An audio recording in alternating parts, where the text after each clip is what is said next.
What up, Long Beach? Welcome back to GazetteSports.com. It's JJ. And Tyler. And Mike. And this top 10 video is brought to you by Naples Rib Company. It is the first week of June, and we're doing a top 10, so you know exactly what that means. It's gonna be May. We spent a lot of time on the diamond this spring, and May was no different, so we'll start there with number 10. Milliken Sarah Foster with the diving catch in the playoffs. Milliken's Rams made some great defensive plays in this game against Oxnard. That was definitely the best. Yeah, take a look at this slow-mo replay. Getting dirty. That's a heck of a catch, saving some runs right there. Number 9. Oh, look at this. Jeff McNeil, the diving catch with the web gem, spinning that web like he's Andrew Garfield. Unbelievable play from the dirtbag. Almost takes his glove off right there. That's nice. Ladies and gentlemen, go ahead and mark it 8, dude. And we are going to take you back to the small diamond, Janelle Kays. What more can we say? Janelle Hayes getting the Ks. But first, offensively in the first inning, the bases are chucked. You're not going to get that one. It's going to roll for a while. If run production from a pitcher is helping yourself out, then Janelle Hayes pretty much qualified to take over for Oprah in the self-help book section. Unbelievable performance from a girl who's just a junior this year. You said it yourself. She helped herself. And then in the circle, just pounding away inside, they had nothing to do, did the Northwood batters. She was fooling them all day, handling her business. 8 strikeouts in the complete game shutout, and that would send Lakewood into the semifinals. And like you said, Mike, she's coming back next year. Yeah, Lakewood's going to count themselves lucky number 7 for that one as we move on to a number 7. Wilson's Logan Ishimine, what a catch. He's back there like it's Ishi mine. I got that one. That's mine. Ishimine with the incredible catch. Got to take another look at the full extension out there in left field. It goes up and gets it off the top shelf. We go to Cease. Back to the small diamond once again. Wilson walking off champs. They're taking on Poly on the final night of regular season play, and they did it with a bang. A 10-0 Mercy Rule victory to take the Moore League for the first time in 20 years. Everybody get back on the pile. Yeah, there was some history made in that rivalry. There will be some reverse history going on a little bit later in the highlight just across the street. That was a heck of a night. Congratulations to the Bruins. Let's go to number 5. It's a Brennan bomb. Brennan Metzger, the senior, up at the dish. That ball deep. Stretch. And you can put it on the board. Yes. Hell yes. Brennan Metzger, that's my bro Brennan. Indeed it was. That was only the second home run at Blair Field of the season, the second home run by the Dirtbags all season long, and the first home run by a Dirtbag at Blair Field in more than 2 years. It doesn't happen, is what you're saying. And this isn't a guy known for his home run swing, but when you needed him the most, the senior center fielder came up huge, set up the Sunday showdown. Dirtbags came up short, but what a highlight that was. Quattro, time to go to number 4, as these things are getting really tough. I mean, Chase DeYoung. What else can you say? Chase DeYoung? The last time he steps on the Blair Field mound is the last day of regular season play for the Moore League, and he was just 3-4.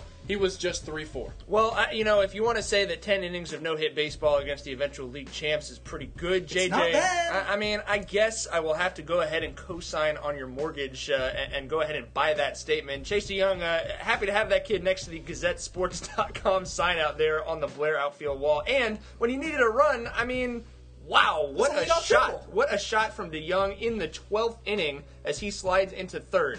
Phenomenal performance. Putting the team on his back. We move you to number 3, and what in the world is that?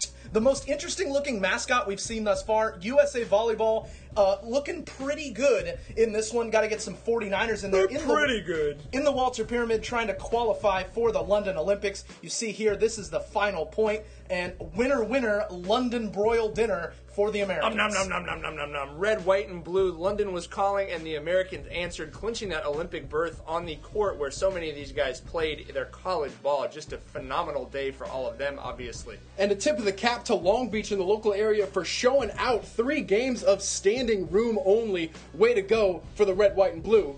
Number 2, a team that is actually second to none, the Poly Girls Track Program, who came into this season with a state record 4 consecutive state championship streak. They would continue their run of dominance at the CIF Southern Section meet here in a 100 meet filled with Long Beach athletes. Jordan's LaToya Franklin, Poly's Ariana Washington, who is engaging thrusters. Wow, she is just moving. And she wasn't done either, going to the 200 as well. There were a lot of good Moore League athletes, as always, in the CIF. But right here, Washington just says, she gone. Well, in the dashes, you don't normally have much time to come from behind, but she doesn't need much time. Not necessarily the fastest of starter, but oh man, what a finisher. Well, look at how far she is out in front of everyone. Obviously, she went on to win the 100 and the 200 at the state championship meet as just a sophomore. First one to do that since Marion Jones was a pretty good company. But she also got to open the Christmas present the 5th year in a row. Polly wins a CIF championship. Crystal Irving said the sweetest one so far because of the great job they had to do coaching, put this team in, and they keep Polly's school championship streak alive at 20 years running. Not too bad, not too bad. Number one, we're going to stay with the Jackrabbits in that same game that we were talking about, Chase DeYoung, with the league title on the line, down by 1.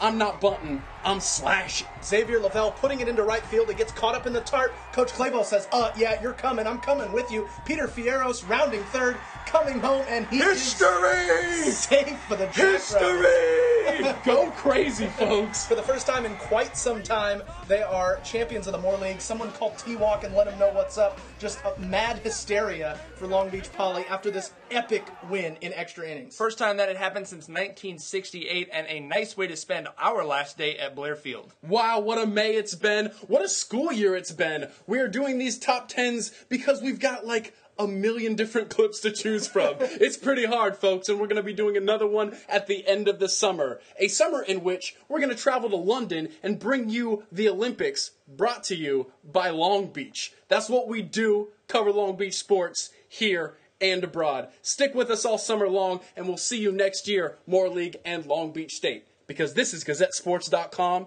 and we are Long Beach Sports.